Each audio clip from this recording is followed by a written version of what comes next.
Okay, welcome to the video. This video is about how to install the software and drivers and assign the COM port for an Evinrude ETEC G1 series diagnostic unit.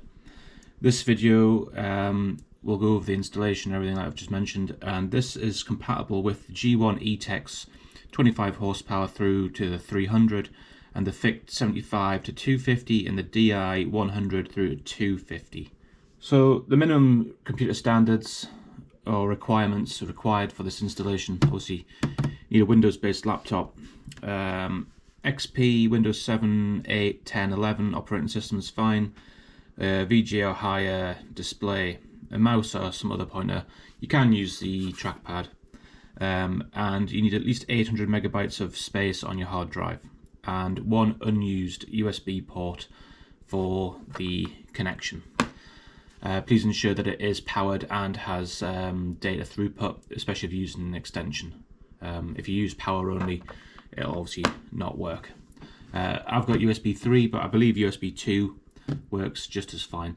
So we'll go through what comes in the kit, and then we'll go onto the laptop and I'll show you how to install it, and most importantly how to assign the COM port, because without assigning the COM port to either COM 1 or 2, the system will not work. I think by default the system normally sets it to COM 3.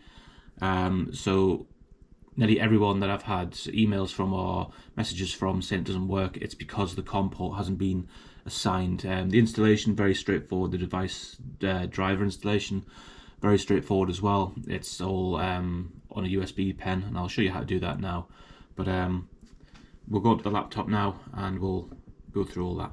So just quickly, obviously this is the main diagnostic box. This is the bit that clicks into the EMM or ECU of the engine. So it runs through this I don't know, serial converter or whatever it does, and then USB into the computer. And also I've got a USB stick with the device driver installation and the software installation. After the installation you don't need this, it's just a case of plug and play, but to get started we do need the USB software. So there's no point in just buying this. This is not a plug and play system before the installation of the software. The software is not on this diagnostic box here. You must have the software preloaded. I don't know if you can download it from the internet. I imagine you probably can, but I've got it on a USB stick. Okay, so the first thing I'm going to do is I'm going to install the driver software. So I'm going to plug the USB stick into the USB port on the laptop, and straight away we've got the files pop up, and as you can see over here at the top left of the screen we've got driver. So we double click on there and we can see there's an application there, CDM2, few numbers, setup. So we double click on there and that will give us the installation option. Obviously just click yes. I've already installed it on this laptop, but it's pretty much self-explanatory. You don't have to do anything. Literally just install it onto the laptop by clicking yes, and it'll go through auto installation. Okay, so now we're going to assign the COM port for the diagnostic unit itself. I've not installed this yet. It's literally it's blank on the system, so as if you were doing it yourself. So the first thing to do is just plug the USB in to your laptop, and you should hear it register. Nothing should pop up because it's not detected anything, as in there's no data or anything on there. So the first thing we need to do is go on to Device Manager.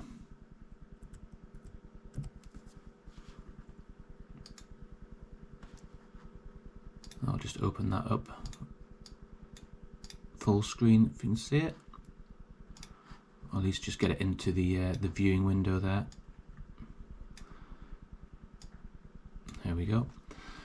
So here we are, the device manager, all the things on this laptop here, and what we're looking for is on the sort of halfway down the list there, port, and then you got bracket COM and LPT. If you unplug the USB, that should disappear. I'm plugging it back in. You should then see it reappear, port and COM. So what you want to do, double click on that, or click on it, sorry, and you'll get a drop down to USB serial port COM. I've already pre-assigned this one, so it's already got COM2. So right click on it on the drop down and you'll see a list of options, and you've got properties. Click on properties and then it'll give you an overview of the USB serial port: general, port settings, driver, details and events. And we just want to work our way along to port settings, which is the second one along from the left. And we've got some data here which we don't need to change, and the main thing we've got here at the bottom is advanced. So click on advanced and it'll bring in the advanced settings. So at the top we've got COM port number. Like I say, I've already assigned mine to COM port 2. I think by default it's 3 or 4, but you've got a whole list of COM ports here, and the only ones we're interested in are COM port 1 or COM port 2. It's up to you. I don't think it really matters. I just went for COM port 2. We don't need to change any other settings in here, and then just click OK and OK again.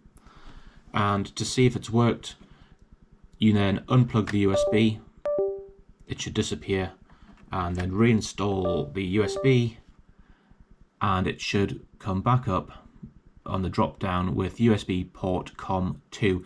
If that hasn't happened, you need to go in and do it again and reassign COM2. It's probably because you pressed cancel or you didn't select the right COM port. So that's how you select the COM port, and that's the most important bit of this installation. If you don't select COM1 or COM2, it will not work. Everything will install properly, but when you come to plug it into the Evinrude engine, you will not get any data readout at all. It'll be like there's a problem with the USB or the cable or the engine, and that's where people start worrying and thinking, oh, there's a problem with the ECU, there's a problem with this or that. It's as simple as the COM port 1 or 2 hasn't been selected. And like I say, I can't reiterate enough how important that is to select COM port 1 or 2. So hopefully that's just given you an idea of how to do that. Obviously it's in Device Manager. This is a Windows 11 computer, but I believe if you just do a Google search of how to find your Device Manager, it's pretty straightforward, and you'll see it there on the ports COM and LPT, but only once you've plugged in the diagnostic unit. Before it's plugged in, you will not see that that ports COM and LPT sort of file there. You'll have at the bottom USB connections manager, but it's not in there, so don't look in there. It's on mine, it's halfway down, but who's to say where it would be on yours? But that's where mine is. It's alphabetical order, I believe. So there you go for that one. And I'll quickly show you the installation of the software, but that is pretty straightforward as well. I mean, if you've got to this stage and you've assigned COM port 1 and 2, I'm pretty confident you can do the installation of the software as well. But I'll show you that as well, just so we've got a full video here of how to do the whole thing. Okay, and lastly, I'm just going to show you the software installation. Very easy, very straightforward. So we're going to take our USB stick with the software on it, and we're going to plug it into the laptop. This hopefully will be the last time we'd need this USB stick. And once we've plugged it in, the USB drive sort of folder opens up, and we've got a few options here: drivers, manuals, software, auto run. So what we're looking for is the software file. Double click on that, and then we've got a application to execute the software installation. Just double click on that, and you should get an announcement like this to install the software exe file, and you just click yes, and then it just goes through a simple installation process. I'm not going to do it, I've already got it installed, but very straightforward, just like installing any other software on a laptop. Nothing complicated, and that should be it. And then once you've installed that, you've assigned the COM port, you've done the driver installation, you are in theory good to go. You just need to have an Evinrude engine ETEC, and should be as simple as plug and play. Do have another video of what you can do with the diagnostic equipment, so if you haven't already watched that one, give that a watch as well. It's on a Evinrude ETEC 60, I believe. Might be wrong, but they're all the same. The diagnostic port, I believe, is the same position as well. On the larger engines, I'm not 100% sure, but on the smaller engines, it's generally in the same place, or around about the ECU position. So hopefully you've learned something new there, or it's helped you out. And if you haven't already, please give a like and subscribe if you haven't already. Thanks for watching.